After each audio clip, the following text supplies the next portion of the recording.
السلام علیکم ورحمۃ اللہ وبرکاتہ۔ میرا نام ہے سید پرویز یمنی۔ آج الحمدللہ ہم لوگ بہت بہترین باتیں سماعت فرمائیں گے اور اس پر عمل کرنے کی کوشش کریں گے۔ جو بھی مسئلے مسائل ہیں انشاءاللہ آپ لوگ آگے ویڈیو کے اندر دیکھیں گے اور اس پر عمل کرنے کی کوشش کریں گے۔ ہم بعض اوقات ائمہ اور مؤذرین اور مسجد کے اسٹاف کا وہ معاشی استحصال کرتے ہیں کہ مسجد کمیٹی کبھی اپنے بارے میں وہ تصور بھی نہیں کر سکتی جو بعض اوقات وہ امام کے ساتھ کر گزرتے ہیں۔ سب سے پہلے ہم نے دیکھنا چاہیے کہ کم از کم تنخواہ حکومت پاکستان نے کتنی رکھی ہے؟ وہ رکھی ہے 40,000 روپے۔ ایک کمپنی کے اندر چپڑاسی ہوتا ہے، پیون ہوتا ہے، سویپر ہوتا ہے، اگر وہ کمپنی کے پیرول پر ہے تو انہیں لیگلی لازم ہے کہ 40,000 روپے کم از کم تنخواہ اس بندے کو دینی ہے۔ بالکل ان اسکلڈ جو لیبر طبقہ ہے اس کی منیمم ویج 40,000 حکومت نے رکھی ہے۔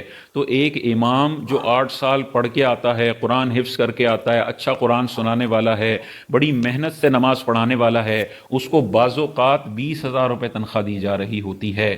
یعنی اس کے پیچھے جو گٹر صاف کرنے والا بندہ ہے نا وہ تھوڑے زیادہ پیسے کما رہا ہوتا ہے، اس کے پیچھے جو رکشہ چلانے والا بندہ ہے نا وہ تھوڑے زیادہ پیسے کمانے والا ہوتا ہے، اس کے پیچھے جو بائکیا چلانے والا ہوتا ہے نا وہ تھوڑے زیادہ پیسے کمانے والا ہوتا ہے۔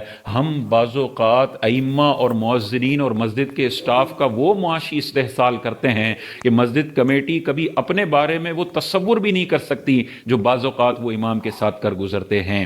اب ہم یہ نہیں کہہ رہے کہ ہر مسجد کمیٹی کو چاہیے کہ امام کی تنخواہ 20 ہے تو وہ کم از کم 40 سے بڑھا کے 60 کر دے تاکہ ایک پیون میں اور امام میں فرق ہو جائے۔ مؤذن کی تنخواہ وہ 40 کر دیں، مسجد کا جو خادمین ہیں ان کی تنخواہ 35 کر دیں۔ ہم یہ نہیں کہہ رہے۔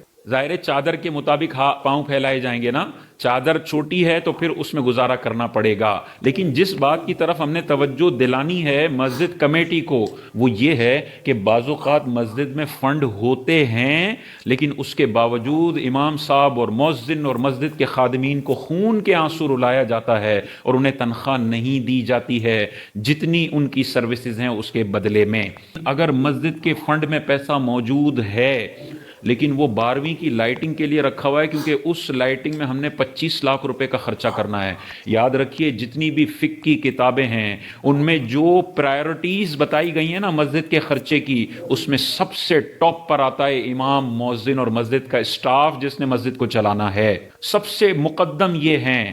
بجلی کا بل بھی بعد میں آتا ہے، بجلی کے بغیر بھی مسجد میں نماز ہو سکتی ہے، بعض اوقات لائٹ چلی جاتی ہے بغیر بجلی کے نماز ہوتی ہے، امام کے بغیر نماز نہیں ہو سکتی، مؤذن کے بغیر مسجد کا نظام نہیں چل سکتا۔ پہلے ہیومن ریسورس ہے، پہلے انسان ہیں، در و دیوار بعد میں آتے ہیں، ماربل بعد میں آتے ہیں۔ ہاں اگر آپ کے پاس اچھا فنڈ ہے، امام کو آپ نے اچھی ریزنیبل سیلری دے دی جس میں وہ اپنا گزارا کر سکتا ہے، مؤذن کو، خادمین کو عرف کے مطابق بھی، اور ان کی زندگیاں بہت زیادہ تکلیف میں نہ آ جائیں، وہ تنخواہیں دے دی ہیں، پھر آپ کے پاس اضافی فنڈ بچتا ہے، آپ لنگر کر لیتے ہیں 100 بسم اللہ، آپ بڑی محفل کر لیتے ہیں 100 بسم اللہ، آپ مسجد کے اندر بڑی بڑی لائٹیں لگا لیتے ہیں 100 بسم اللہ، آپ مسجد کے اندر بڑے بڑے جھومر لگا لیتے ہیں 100 بسم اللہ۔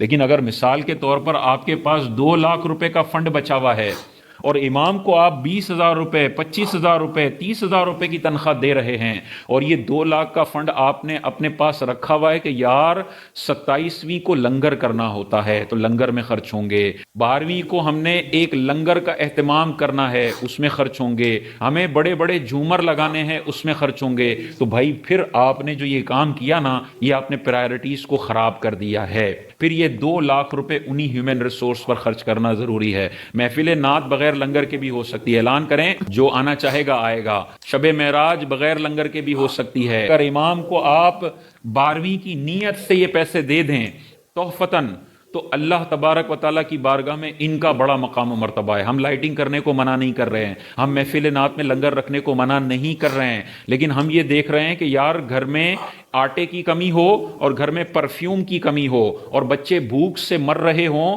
تو پھر اگر گھر میں 5,000 کا نوٹ پڑا ہے تو پرفیوم لے کر آؤ گے یا آٹا لے کر آؤ گے؟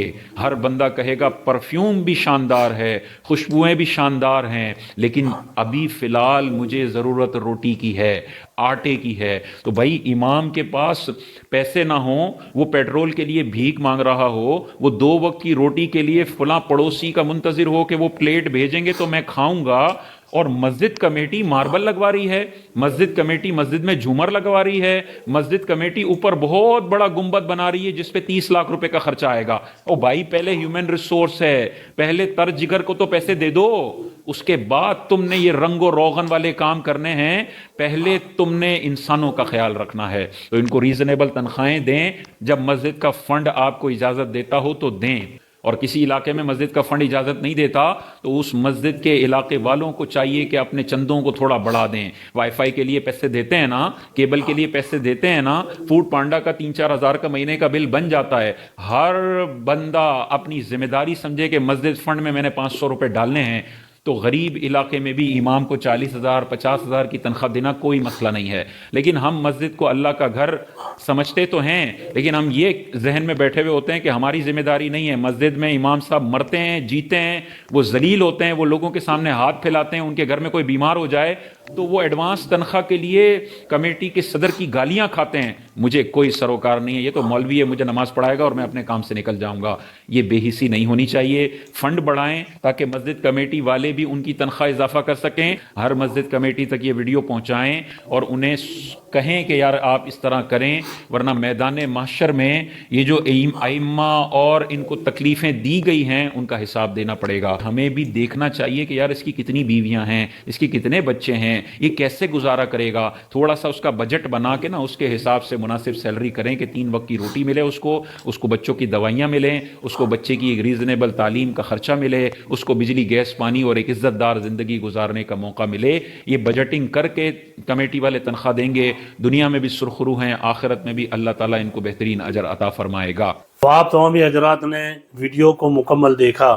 اللہ تعالیٰ کی بارگاہ میں دعا کرے کہ الہ العالمین ہم تمام لوگوں کو ایسی بری باتوں سے بچنے کی نیک توفیق عطا فرمائے اور اچھی باتوں پر عمل کرنے کی نیک توفیق عطا فرمائے۔